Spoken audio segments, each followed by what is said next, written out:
จากที่ผู้นำยูเครนนะคะเรียกร้องให้ประเทศพันธมิตรนะคะส่งเครื่องบินรบรวมไปถึงขีปนาวุธพิสัยไกลให้กับยูเครนล่าสุดเนี่ยจะมีการประชุมเกิดขึ้นที่เยอรมนีนะคะความเคลื่อนไหวจะเป็นอย่างไรเราติดตามจากคุณสุภาพรพร้อมกันค่ะสวัสดีค่ะคุณชนทิชาคุณโมนัยคุณผู้ชมคะในการประชุมดังกล่าวนะคะจะมีตัวแทนจากชาติพันธมิตรตะวันตก50ประเทศเข้าร่วมประชุมกันที่ฐานทัพอากาศฐานทัพแรมสไตน์ของสหรัฐอเมริกาในเยอรมนีนะคะก็จะมีการหารือกันถึงการให้การสนับสนุนยูเครนเพิ่มเติมค่ะ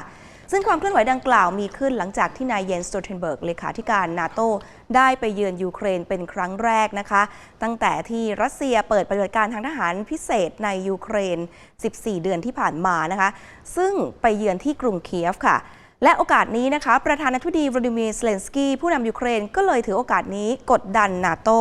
เพื่อให้เชิญยูเครนเข้าร่วมกลุ่มพันธมิตรและเพิ่มการสนับสนุนทางการทหารให้กับกองทัพยูเครนด้วยผู้นำยูเครนขอความช่วยเหลือจากนาโต้เพื่อเอาชนะความลังเลใจของบางชาติสมาชิกในการจัดหาจรวดพิสัยไกลเครื่องบินขับไล่สมัยใหม่และรถหุ้มเกราะให้กับยูเครนเพราะแม้ว่าบางชาติสมาชิกนาโต้จะได้ส่งเครื่องบินรบยุคโซเวียตอย่างมิก 29ไปยังยูเครนแล้วแต่ว่ายังไม่ได้ส่งเครื่องบินสมัยใหม่อย่างเช่น F-16 ที่ออกแบบโดยสหรัฐให้เลยแม้ว่ายูเครนจะร้องขอก็ตามนอกจากนี้นะคะชาติตะวันตกก็ยังลังเลที่จะส่งจรวดพิสัยไกลให้ยูเครนเนื่องจากกังวลว่ายูเครนอาจใช้จรวดเหล่านี้ไปโจมตีเป้าหมายภายในรัสเซียการไปเยือนยูเครนครั้งนี้สโตเทนเบิร์กกล่าวว่าการประชุมที่ฐานทัพแรมสไตน์จะมุ่งเน้นไปที่การส่งมอบอาวุธให้ยูเครนมากขึ้นเน้นย้ำถึงความสำคัญของการจัดหาอาวุธยุทโธปกรณ์ให้มากขึ้นและจะปรับปรุงปฏิบัติการซ่อมบำรุงเพื่อสนับสนุนยูเครนด้วยอย่างไรก็ตามเมื่อต้นสัปดาห์ที่ผ่านมายูเครนระบุว่าได้รับมอบระบบป้องกันภัยทางอากาศ Patriot ชุดแรกหนึ่งในระบบป้องกันภัยทางอากาศที่ถูกมองว่าทันสมัยที่สุดของสหรัฐแล้วค่ะ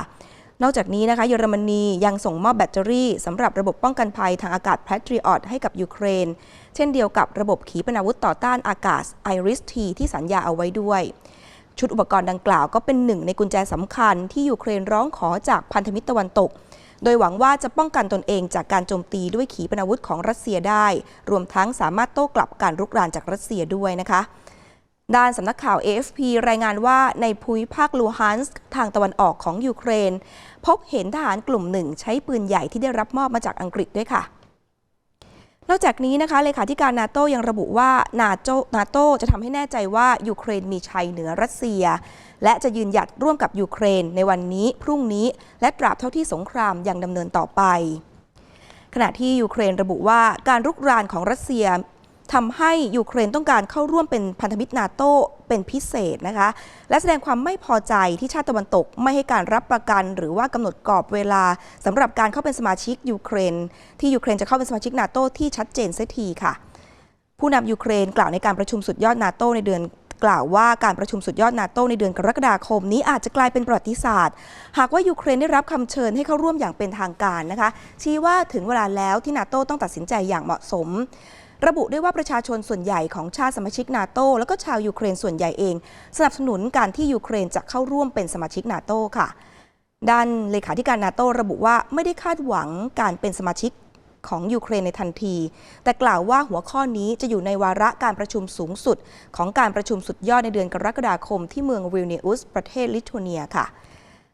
มีรายงานว่าเดนมาร์กและเนเธอร์แลนด์ก็แถลงเจตนารมณ์ที่จะร่วมกันจัดซื้อและบริจาครถถัง Leopard 2 A4 จำนวน 14 คันให้กับยูเครนนะคะซึ่งเป็นยุทโธปกรณ์ที่กองทัพยูเครนกำลังต้องการมานานแล้วรถถังดังกล่าวจะเริ่มส่งมอบตั้งแต่ปี 2024 เป็นต้นไปค่าใช้จ่ายประมาณ 6,300 ล้านบาทค่ะโดยรัฐบาลเดนมาร์กและเนเธอร์แลนด์จะหารกันคนละครึ่งเมื่อเดือนที่แล้วนะคะเยอรมนีและอังกฤษก็ได้ส่งมอบรถถัง Leopard 18 คันและรถถัง Challenger 14 คันให้กับยูเครนด้วยส่วนท่าทีของรัสเซียว่ายังไงคะรัสเซียมองว่าการที่ยูเครนเสนอชื่อเข้าเป็นสมาชิกนาโต้เป็นภัยคุกคามที่มีอยู่จริงและการส่งมอบความช่วยเหลือทางการทหารของนาโต้ไปยังยูเครนเป็นเครื่องพิสูจน์ว่าพันธมิตรและสหรัฐกำลังทำสงครามผ่านตัวแทนยูเครนนะคะหลังการเยือนยูเครนของสโตเทนเบิร์กนะคะรัสเซียก็ยืนยันอีกครั้งนะคะว่าเป้าหมายที่ต้องทำสงครามในยูเครนก็คือป้องกันไม่ให้ยูเครนเข้าเป็นสมาชิกนาโต้ สำนักข่าว Interfax ของรัสเซียรายงานว่า Dmitry Peskov โฆษกทำเนียบเครมลินกล่าวว่ารัสเซียเห็นว่าตัวเองถูกคุกคามจากการที่ยูเครนจะเข้าเป็นสมาชิกนาโต้นะคะซึ่งก็จะเป็นภัยต่อประเทศรัสเซียและก็ความมั่นคงของประเทศด้วยค่ะและนี่คือความคืบหน้าล่าสุดนะคะของทางนาโต้แล้วก็ยูเครนค่ะขอบคุณค่ะคุณสุภาพรขอบคุณนะครับขอบคุณที่ติดตามรับชมรายการ TNN News ข่าวเย็นนะครับอย่าลืมกด subscribe กดกระดิ่งกดไลค์กดแชร์ในทุกช่องทางออนไลน์ของ TNN ช่อง 16 นะครับคุณจะได้ไม่พลาดรายการสดและคลิปวิดีโออื่นๆที่น่าสนใจอีกมากมายเลยครับ